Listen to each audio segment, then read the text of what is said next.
Are you satisfied with your understanding of sustainability? If not, like me, imagine a journey together, a pluralistic one, with innovators, startup, academia, NGO, all together looking for solution to the greatest challenge of our time. I'm Samuele Tini, and this is the Sustainability Journey. Welcome to another episode, and today we are going to discuss the connection and the work about technology, sustainability, and we do it with a recognized expert, somebody that has been a change maker at the forefront of the field for many years. And now she's the Chief Sustainability Officer and Senior Managing Director at Haveli Investment, Lucas Joppa. Lucas, pleasure having you here. I'm really humbled. Such an high-profile guest on my podcast. No, thanks so much for the opportunity for a conversation. And Lucas, you have an impressive work. You have your background in ecology. You have been at the forefront of EI, Microsoft, and the work on sustainability. But the usual question for our guest, who is Lucas? I mean, as a world leader in sustainability, what is your background? Yeah, who is Lucas? I'm just a guy who cares a lot about the environment and the planet that we live on and the people that I share this planet with. Today, I think a lot of people see me as a technology guy and a sustainability guy. But growing up, I was really just kind of a nature kid. And I grew up in a place where nature, the environment, and the economy were really tightly intertwined, in a place that was really heavily dependent on natural resources and the climate systems that stabilized and managed those natural resources. And so growing up, I was just very aware from an early age how interconnected the environment and the economy actually are. I was kind of a child of my time, so I kind of was born into the technology and the software age, and it became, an important perspective or important part of my perspective of how humans are impacting the environment, both positively and negatively, and ways that technology can help people have a more holistic, sustainable, relationship with this planet that we all call home. I want to pick up something that you have said. So really what is interesting to me is this intersection, technology and sustainability. As you said, you are a kid that was in nature and somebody who cares about nature, but not only in that, you have been a successful researcher, you have a wonderful background on ecology and in studies. So how do you see these two worlds talking to each other? I got into computing because I felt like it was becoming almost impossible to talk about the environment and to talk about ecology without using computing as some sort of, translation or reading service. I was really interested in, very simple questions like, do protected areas protect? Or, how fast are species going extinct? Or how many species are there in the world? Just really basic questions that I think any kid would probably ask themselves. But once you start actually going down the process of trying to answer those questions, what you realize is that the data sets that you need access to are massive. The mathematics and the statistics that you need to perform are pretty sophisticated. And trying to do all of that on pen and paper is tedious at best and impossible at worst. And so that's where my computing kind of background began, of just trying to ask these questions. And then I started realizing that, computing technology wasn't just about helping me ask questions about the environment. There's actually this really important intersection there where, of course, technology allows us to better understand, monitor, model, and ultimately manage Earth systems. But also the infrastructure and the software and solutions that run on top of that infrastructure are increasingly part of, the overall economic problem from a sustainability perspective. So that's where this all kind of got really interesting for me. And I just really wanted to make sure that the positive side of technology significantly outweighed the negative side. You want to maximize the upside and minimize the downside. And that's what I've been basically trying to focus my career on in tech and sustainability ever since. And I think you have reached the peak, like you say, the Mount Everest of this connection, because as you have been at the forefront of sustainability tech. In fact, I'm referring of your role at Microsoft, first chief environmental officer. When you think about Microsoft, everybody is thinking about Windows, so it's thinking about, Office. So how did you shape the development of this sustainability strategy in a tech company? Your question about reaching the peak, I definitely don't think we've even come close. I think we've reached the peak in the sense of, that experience when you're out hiking and you crest some peak and you think, I've reached the top, and then you see the real top, miles ahead, and you realize, oh, okay, still have a long way to go. That's kind of the way I feel about my career, for sure. It's the way I feel about the world's actions on sustainability. I mean, to your point, my most recent past before joining Haveli Investments was as first a researcher in Microsoft Research, then the first chief environmental scientist for the company, and then the first chief environmental officer for the company, and helped the organization put in place a lot of its current sustainability work, including a commitment that you refer to be carbon negative for Microsoft to reduce its emissions by half or more, and then physically remove from the rest from the atmosphere, and all by 2030, and then from 2030 to 2050 to also go back in time and remove all the emissions they're associated with since their founding as well.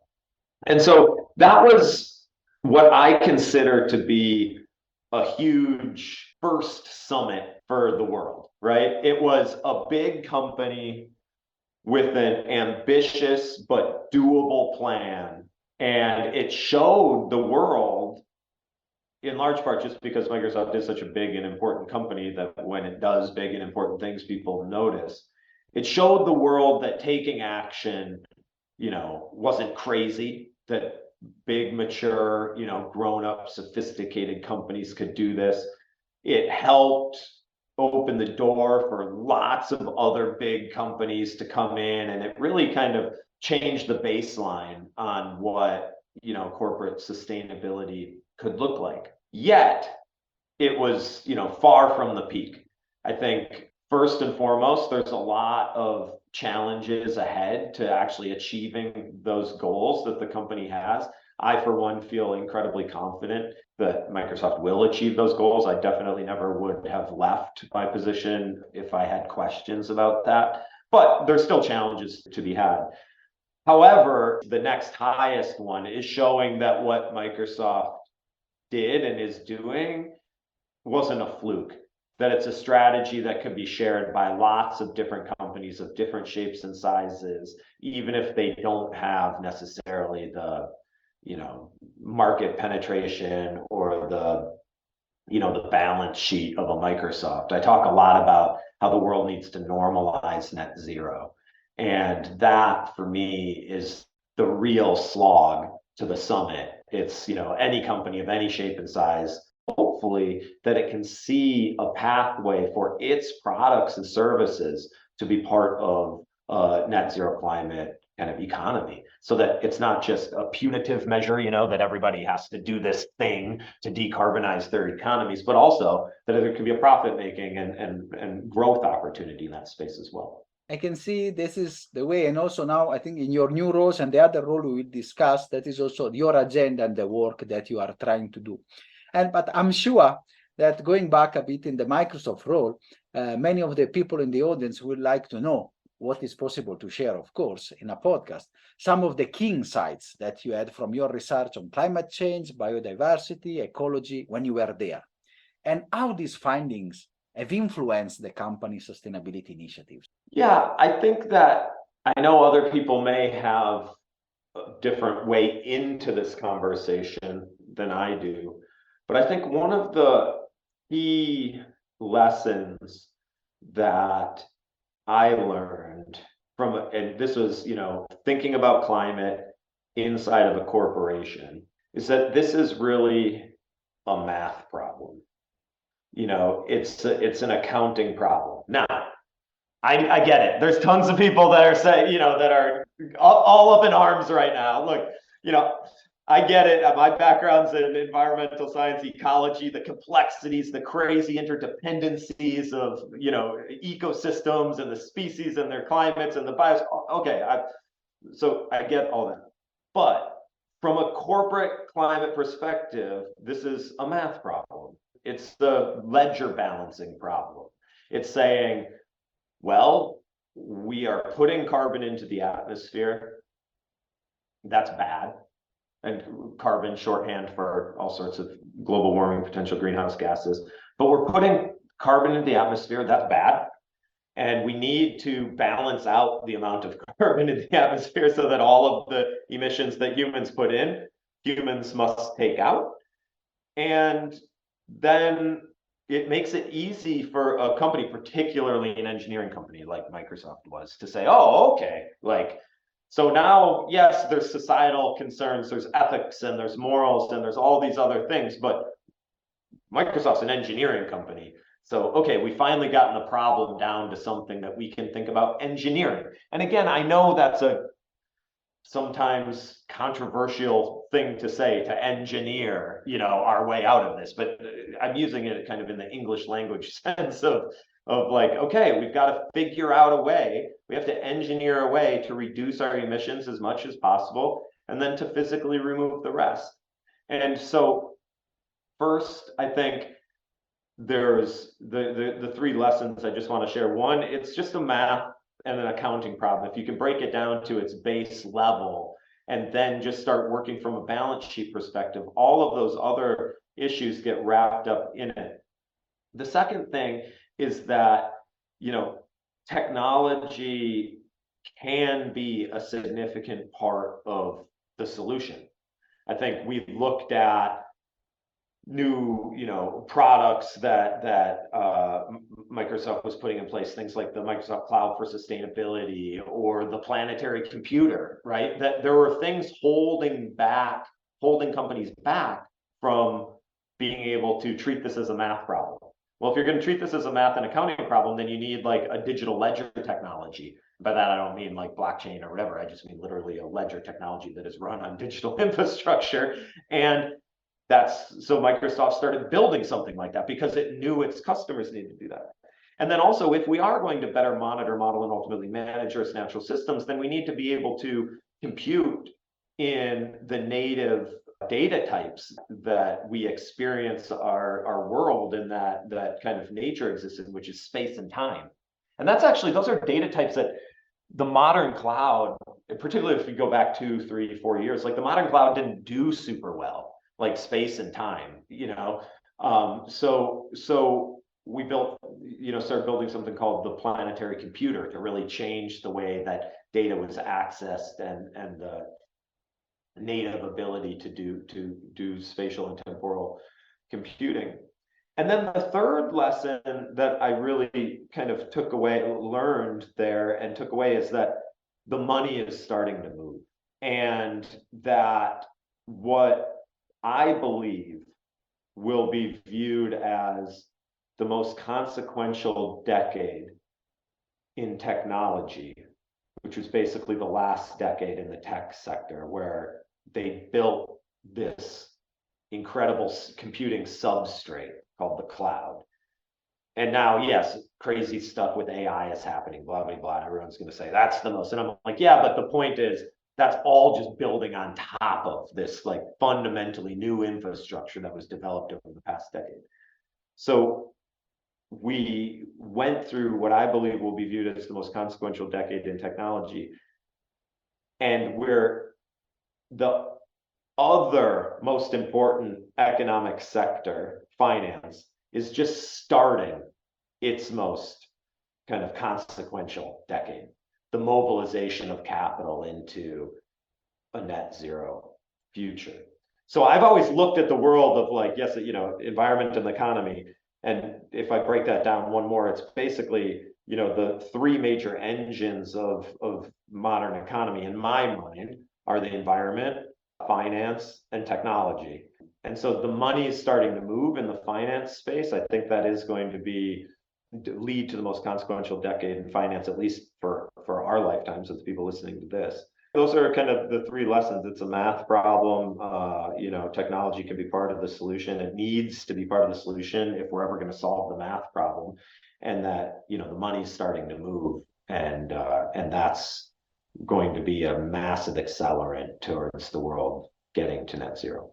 And thank you, Lucas, for these 3 key points. They also confirm some of the discussion we had with other guests, especially in the finance world, is really starting to move. And really, technology, it's one of the allies. Some people also discussed about the engineering and the work, so we need to industrialize restoration, one of the previous episodes we had. Now, this jargon is moving because, of course, it's more and more people, especially in the finance, they are moving in the sector. And you discussed about, in the second point, the ally, one of the strongest allies, the technology, to be part of the solution. And you haven't mentioned it, so, you even mentioned it, so everybody now is excited about the AI, which is not only the generative things that we see, the generative AI, the ChatGPT, being Bard, and the others, but of course, there are many utilization. And you have been also at the forefront of that with your program, AI for Art program, and the work that you have done to really have technology and technology-enabled solution as part of the support for solving the global environmental challenges. So how do you think this AI and AI revolution can help address our planetary crisis? Well, I think that ultimately it's going to be kind of at the core of how we address our sustainability issues. And I say that just because sustainability and climate is kind of, everything everywhere all at once point of view. And we've got to manage and transform incredibly diverse sets of systems all at the same time that themselves have incredible interdependencies. And that type of computing is a type of computing that the human brain isn't super good at. To be able to ingest simultaneously, massive amounts of data from incredibly different and diverse inputs and connect patterns across all of that kind of instantaneously. Humans are really good about inferring the outputs of that sort of, and making predictions, all sorts of that sort of thing. And the intuition side of the human brain is really good. But let's just think about something like satellite imagery, right? Humans conceptually are capable of looking at a picture taken from space at a fine enough resolution and zooming in, and if given the right hue saturation values, et cetera, can tell, oh, that's a car, or that's a tree, or that's a place where a tree used to be but was cut down, because I'm looking at 2 different images. But the globe, the Earth, is a very big place. We're not capable of looking at that level of introspection at the whole Earth at 1 meter resolution at the same time, right? And so we can do things that allow us to do what humans do, but at greater spatial and temporal scale. So that's fantastic. We can also do things that humans can't do. Like, we can see with satellites, for instance, dimensions that humans can't see. We can use LiDAR, we can use different forms of radar, we can use different forms of sensing to see into the soil, to see chemicals in the atmosphere, to see things that biologically, we can't see. And that's what I think is so powerful about AI, because it's going to allow us to do what we do at speed and scale that we can't, and it's going to allow us to do things that we can't do, like see things in a different way. And it reminds me, this AI for Earth program, it was started in part because I had this kind of deep-seated frustration or dissatisfaction with where the conversation about AI was going. And it's been interesting because that conversation is just accelerated in that same kind of non-helpful direction, I believe. And that's this very introspective, narcissistic, existential worry that we have about AI worry that, oh, how did it do it? We don't understand how it did it. Well, we don't even understand how we write paragraphs, but all of this time, it's like we're building systems to do what we can already do.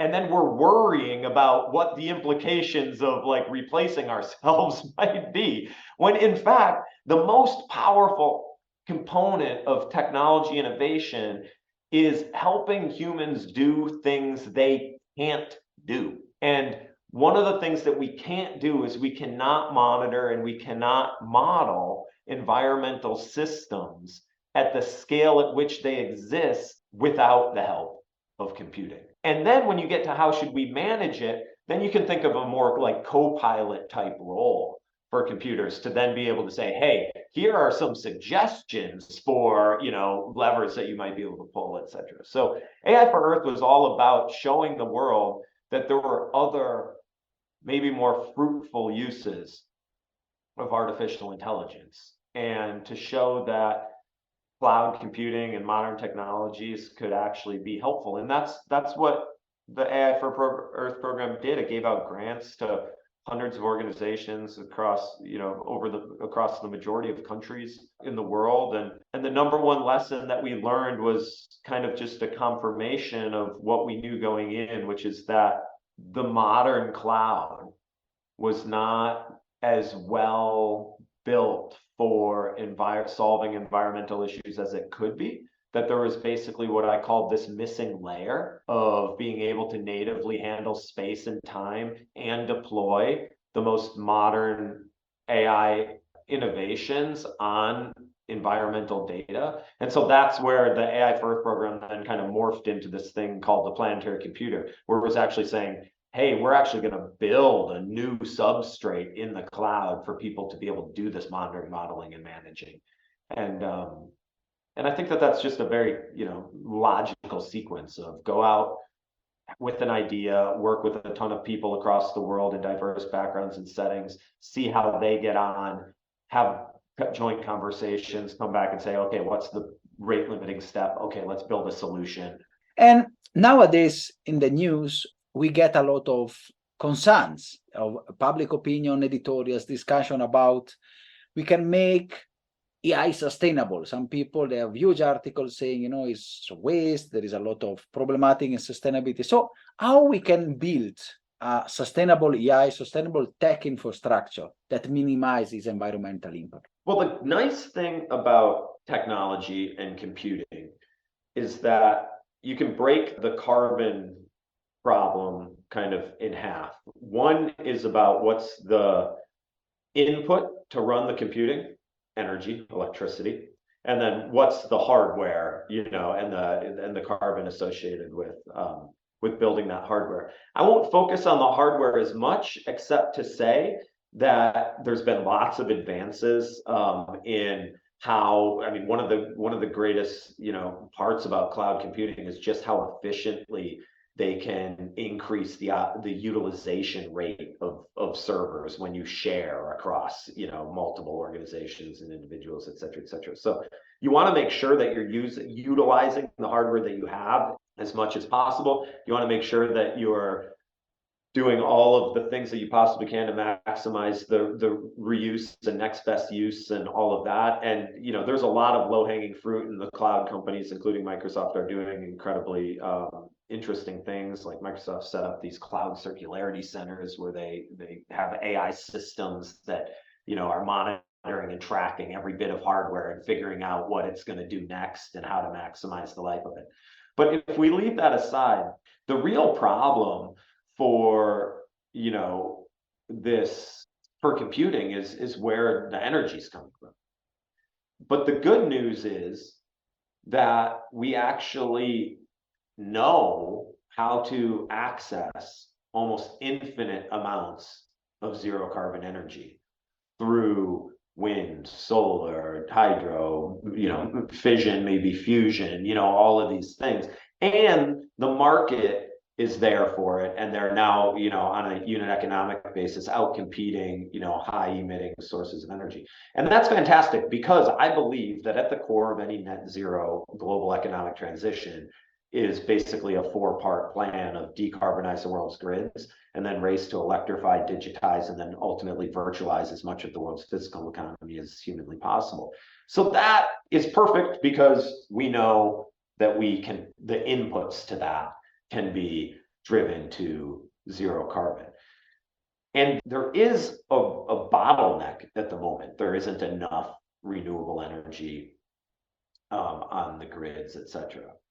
But I would just posit that all of these conversations about, AI is unsustainable, look at the emissions associated with AI, look at the emissions associated with streaming, movies, look at the emissions associated with playing games, look at the emissions associated with, but at the same time, a lot of those people saying that are the ones that so strongly agree that, electrifying, digitizing, and virtualizing is the path forward. So I try to remind people, if digitizing the economy is a significant component of the solution set, then we have to be okay with the energy use of the world. In fact, the energy use of the world is going to go up. It's going to have to go up drastically, dramatically, if we are going to switch from analog to digital systems. If we're going to decarbonize those things, then you can't vilify the use of energy while also claiming that electrification is, one of the key points to solving the climate crisis. You can't do both those things at the same time. Now, I get where people are coming from. They're saying, oh, yeah, well, you're talking about an idealized grid. Da, da, da, da. And the point is, yes, but how do you get there? Well, you put increasing demand on the energy systems. And that's one of the things that's happening right now. Particularly here in the US, we've had flat or actually stagnating energy demand for a very long time. It's one of the reasons that our infrastructure hasn't been innovated on, and et cetera, et cetera. Well, what's happening now? Demand is going through the roof. In fact, cloud suppliers are outstripping the availability of publicly available infrastructure in the energy infrastructure space. But those same companies are the ones that have the most advanced renewable energy goals. So now you have a market demand to grow. You have a market demand to ensure that that growth is done in a decarbonized way. And that's all in the direction of electrification of our economy, which is at the core of a net zero transition plan. So you might be arguing that teaching an AI system to recognize cats in YouTube videos isn't a socially, beneficial, socially optimized way to use any particular compute resource. That's a different conversation, one that I'm happy to have and get in basically meaningless arguments with all my friends about, about what we think is useful. But that's a social conversation. That's not about AI is bad for the environment because it's using computing, which uses electrons, which is generated by thermal coal, for instance. It's okay, but what if I removed that thermal coal part of the equation? Do you still have a problem with that? Do you have an environmental problem with that? Or do you have a social problem with that? Let's separate those two things. I really appreciated also the width and span of the argument and the work, because sometimes we get narrow focused on that particular issue without seeing the broader picture and the transformation implied. And my subsequent question, it goes back to your third point, the impact of finance and the work on investments, also to get and to help making money flow to this market opportunity, the one you were just discussing. And this is also the work that you are doing with Haveli Investments, and the work also to accelerate technology and investment in addressing the environmental crisis. So can you explain a bit the role of the two, and a bit, if you can give some insights of your work that you are doing there to solve this issue? I believe we're just starting the most consequential decade for finance. And I believe that because we're going to see an unprecedented mobilization of financial resources to help the economy transition to a net zero economy. I think what's going to happen is a lot of investors are going to make money by investing in the infrastructure that decarbonizes our economy. We were just talking about the energy infrastructure, the grids, et cetera, and other stuff as well. Low carbon concrete, steel, all of these things. People are going to make money doing that, and that's fantastic. The world needs those people to make that money to send positive economic signals. But then what's going to happen over the next 50 years is what kind of happened over the past 100 years, which is that the software is going to come in and help manage that infrastructure. It's going to help design the infrastructure. It's going to help build the infrastructure, and it's going to help manage, run and operate that infrastructure and other economic systems as well. And so that for me is this huge, I'm a software guy. So I joined Haveli Investments. We're software investors, enterprise software investors. I believe that there's two things that need to get done, and we actually spell it out in a strategy that we have in our company called Sustainability Squared, or S Squared. And so that's what I basically focus on at Haveli is helping execute across this strategy that we have inside the firm that we call Sustainability Squared, or S Squared. And the reason it's called Sustainability Squared is there's two S components. There's the investing in the software companies and their operations, no matter what type of services that they're selling, as well as looking specifically at companies that are building sustainability software solutions. And so, our ambition is to show that we can profitably, operate in this space while working towards an ambition to have our portfolio of companies be net zero from fund one. That's what I would love to see happen, is from, the first company to exit our first fund, they do so as a net zero company, and every other company follows in their footsteps. Look, we'll see if that's possible, but that's what I wake up every day trying to get done. And so, because ultimately that's what we need. We need every company, every organization running as a net zero organization. And so I really feel motivated to try to prove that software companies of different shapes and sizes can do that. I'm also very motivated to show that there are, profitable software solutions in the sustainability space.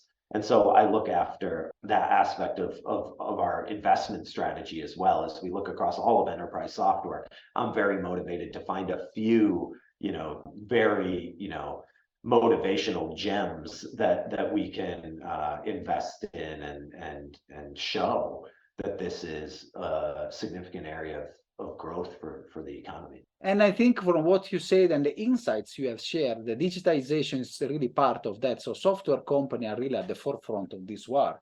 So it's your work is really precious to get them to be net zero and sustainable from the day one. So not just after the time. So that is really, really important. And we will talk a lot, but I'm sure I can say already that we will see also maybe in 1 year or so we can have a second episode just to see where you have reached in your work and your quest for the sustainable company and the change makers that are really solving solutions. So I want now to go a bit broader spectrum of our questions. So just from your observatory, since you have been at the forefront, you are a technology leader.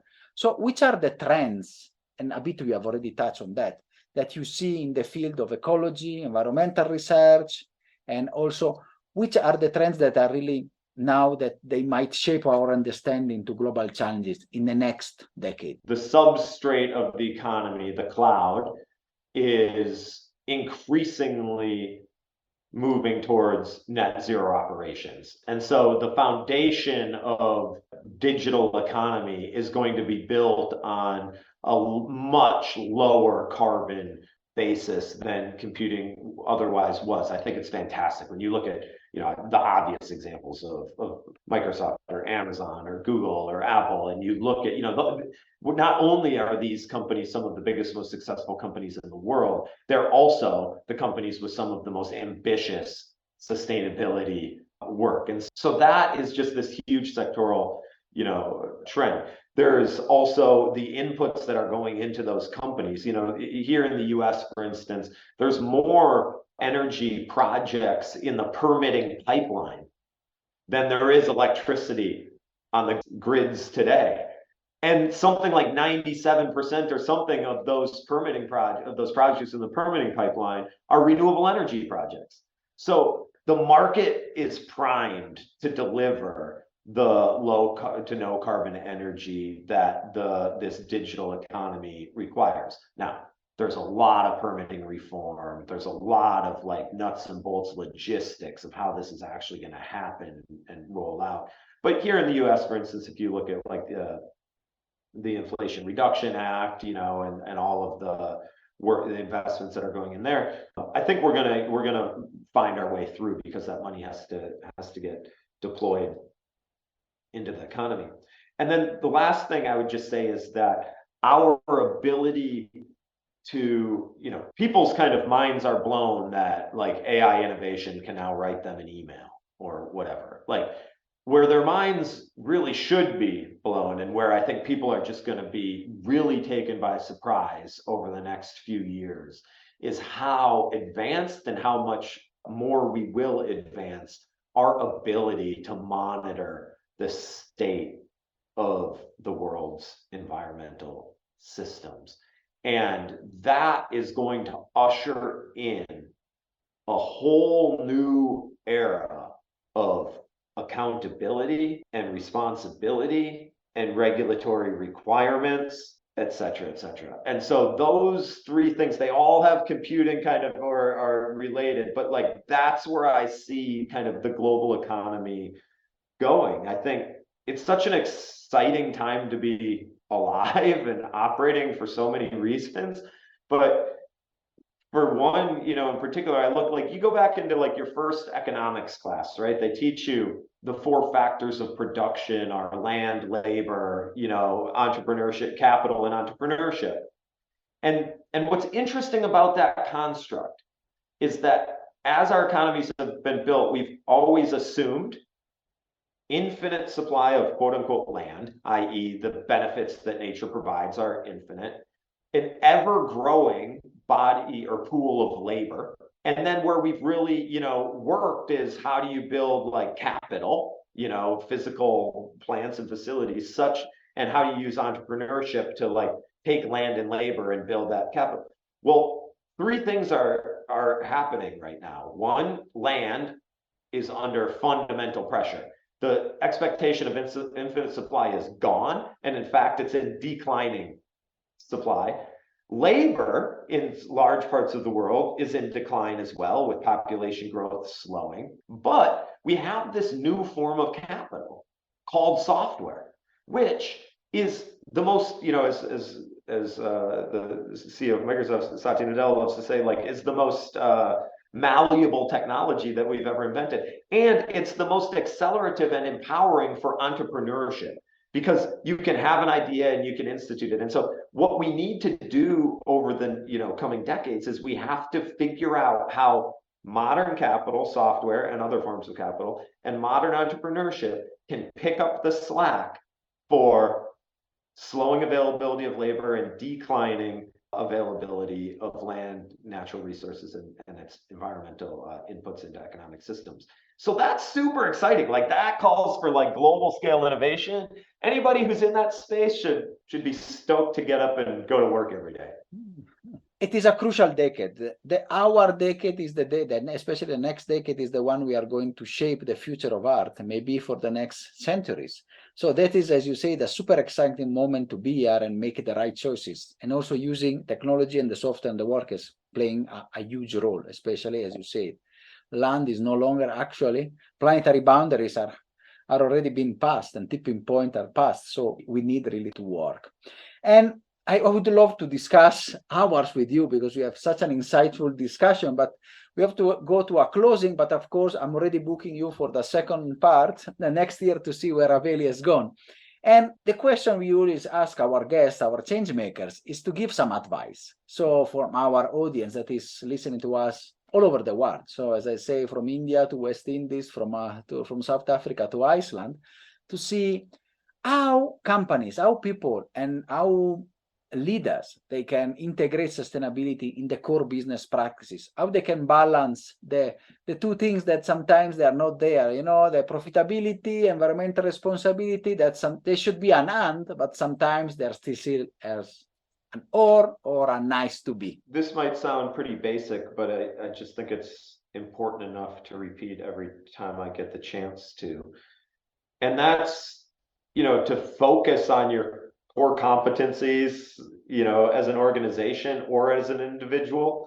As an organization, to focus on your core culture and the language that you speak. I think, and I'll say why that's so important. I think it's because so many people learn about the climate crisis that we're facing, and they begin to panic, and they think, what's the most important thing that the world needs to do?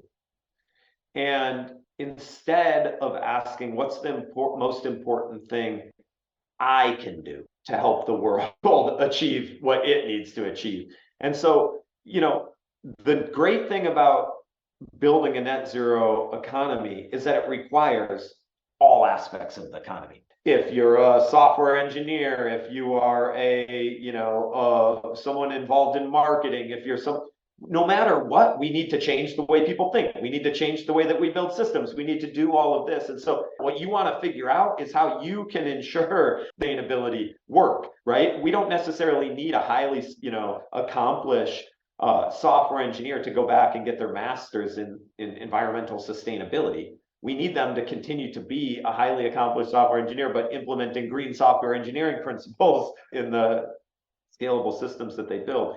And so when you know what you're great at, what your core competency is, when as an organization, when you understand what your culture and the language that you speak is, whether you're an engineering company or a communications company or whatever, and then figuring out how to bring those to bear on the sustainability problem. If you're a marketing company, then you should maybe be figuring out how to get in people's hearts and minds, to make the right consumer choices. If you're an engineering company, you should just be building better systems. That's the thing that we need people to be focusing on. Unfortunately, I think we often see a lot of engineering companies that think that they need to start being marketing companies about their sustainability credentials or whatever. It's no, everyone just needs to get down to the task of doing what is best for them and best for the world on achieving its net zero trajectory.